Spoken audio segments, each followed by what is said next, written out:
right, hello. This is going to be another demonstration. I'm going to show you how to take a proper blood pressure. And the first thing I do is I have my assistant or my patient sit down so that I can get his left arm here and put the blood pressure on nice and snug. I'm going to want to do it about 1 inch above from his antecubital space right here. Okay. So once we get that in, I'm going to come over to his side here. And I'm going to get ready to listen. So the first thing I'm going to do is I'm going to feel for his brachial artery right here. Okay? I'm going to place it right above for his brachial pulse. Okay? And I don't hear nothing, and I shouldn't hear anything right now. And I'm verifying that I'm not hearing anything.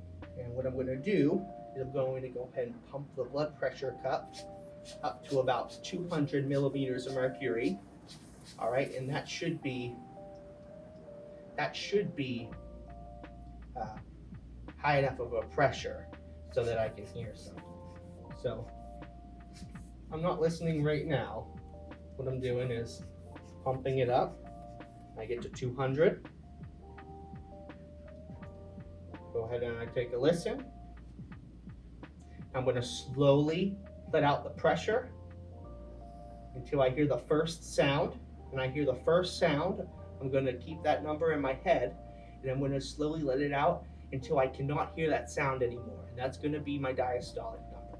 So, all right, 120 is when I started to hear it, and 76 is whenever I stopped hearing it. So his blood pressure is 120 over 76. After we got my baseline blood pressure, we took my blood pressure when I was laying supine, also when I was sitting up, and then once more when I was standing. And this gave us my orthostatic blood pressure that I could compare to controls.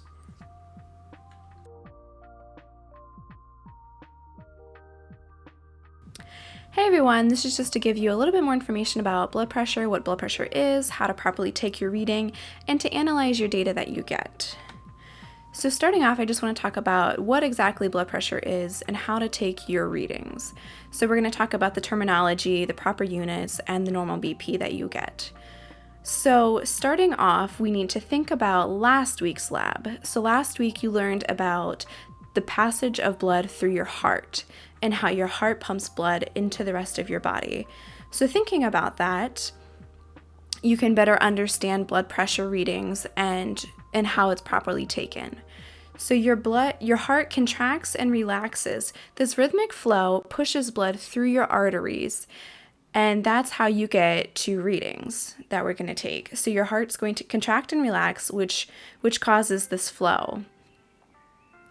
So your heart contracts and relaxes. This rhythmic flow pushes blood into your arteries, and that's what causes your blood pressure to rise and fall during each beat. So your systolic pressure represents ventricular ejection, whereas diastolic pressure represents ventricular relaxation. So that's what those two measurements are.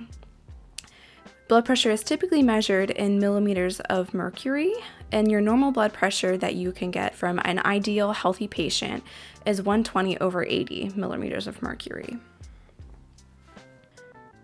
So taking a blood pressure reading, you place your sphygmomanometer cuff on your left arm and you place it over the brachial artery. And then you also are going to need to use a stethoscope so that way you can hear the turbulence of blood flowing through that artery. So you're going to use your pressure release valve in your inflating cuff. So you're going to inflate your cuff to a pressure that's higher than your systolic pressure, so that way when you hear that first sound, you know for sure what the reading is. So if you pump it up to about 200 millimeters of mercury, that should be fine for taking your blood pressure reading. So what's happening when you're inflating this cuff is you're collapsing that brachial artery, so that way no blood can pass through. And then you'll slowly release air, and you'll hear the sounds, and you'll be able to get your proper reading. So going along with that, this just shows you a different view of it. So you can add air, so pump up your cuff, and So when you start to listen, you're not going to hear any sound at all through your stethoscope, because that's when you collapsed your artery, so no blood should be flowing through. And then as you slowly release the air out, the first sounds you should hear will be your systolic pressure. So typically that's around 120 millimeters of mercury, and that'll be recorded. And then as more air comes out, you'll start to hear loud tapping intermittent sounds. And so this is just the point between the systolic pressure and the diastolic pressure. Then at one point you'll hear this low muffled sound, and that'll be recorded as your diastolic pressure. So these muffled sounds in this region is known as your Korsakoff flow, your Korsakoff sounds. And after you get your diastolic pressure, the blood, you'll still be releasing air, and then you'll hear no sound at all, and that'll just be the smooth passage of blood through your arteries, and that's known as your laminar flow.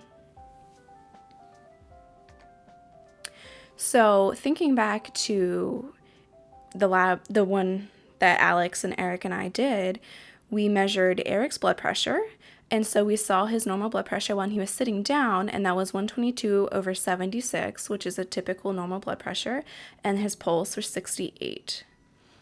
So when you take your blood pressure, you want to be sure to take it sitting down, because you want your arm to be at the same level as your heart, so that way there's no influence of gravity on your blood pressure.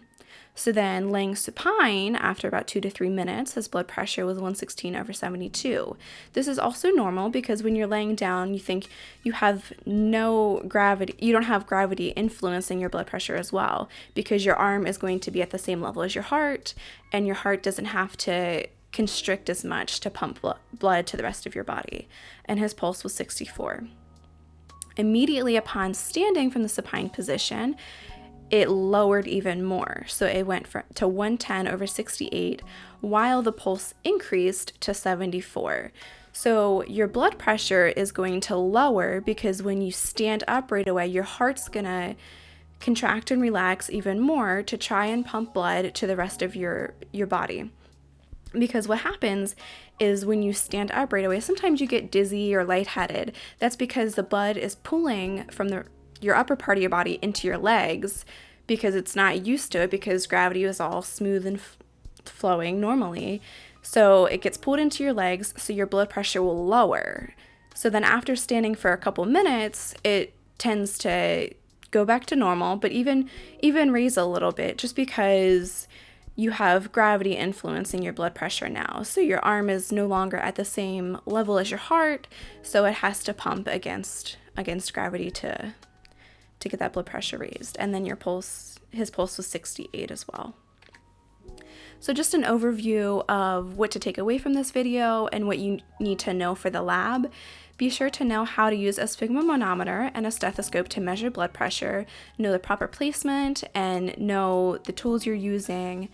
Understand the difference between systolic pressure and diastolic pressure. Know that systolic pressure represents ventricular ejection, whereas diastolic pressure represents ventricular relaxation. Know what the numbers should be for those. So systolic pressure is usually 120 millimeters of mercury, and diastolic pressure is usually 80 millimeters of mercury. Know the representation of the sounds when recording blood pressure. Know the Korsakoff sounds. Know your laminar flow sounds, know what the terminology means. And you should know the normal values of blood pressure, so that 120/80.